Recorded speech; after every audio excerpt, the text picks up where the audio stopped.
திண்டுக்கல் மாவட்டம் ஒட்டன்சத்திரம் அருகே மேல்தாளையூத்து அருவியில் அடித்துச் செல்லப்பட்ட 4 இளைஞர்களில் 3 பேரின் சடலம் மீட்கப்பட்டுள்ளது. மேலும் அருவிக்கு செல்லும் முன்பு இளைஞர்கள் மகிழ்ச்சியாக எடுத்த வீடியோவும் தற்போது வெளியாகியுள்ளது. கூடுதல் விவரங்களை செய்தியாளர் பாலாஜி வழங்க கேட்கலாம். பாலாஜி, வணக்கம். 4 பேரில் 3 சடலங்கள் மீட்கப்பட்டிருக்கு. மற்றொரு நபரின் சடலம் மீட்கும் பணி தொடர்கிறதா? கள தகவல்கள் என்ன?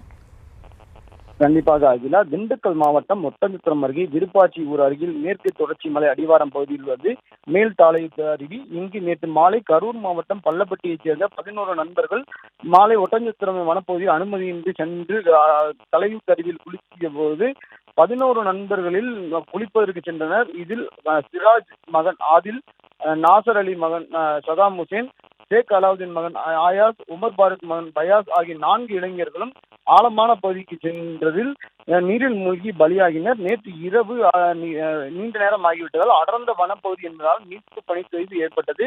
இந்நிலையில் இன்று காலை தீயணைப்புத் துறையினர், வனத்துறையினர் மற்றும் காவல்துறையினர் ஒன்றிணைந்து தேடுதல் பணியை தீவிரப்படுத்தினர். இதில் முதல் கட்டமாக 3 இளைஞரின் உடல்கள் தற்போது மீட்கப்பட்டுள்ளது. மாயமான ஒருவரின் உடலை தேடும் பணி தற்போது தொடர்ந்து வருகிறது.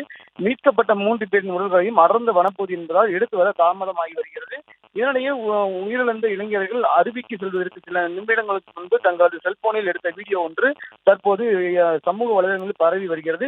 நண்பர்கள் அனைவரும் சிரித்து பேசிக்கொண்டே இதுதான் தங்களின் கடைசி பயணம் என்று கூட தெரியாமல் உற்சாகமாக நடந்த காட்சிகள் உறவினரிடையே சோகத்தை ஏற்படுத்தியுள்ளது. அகிலா,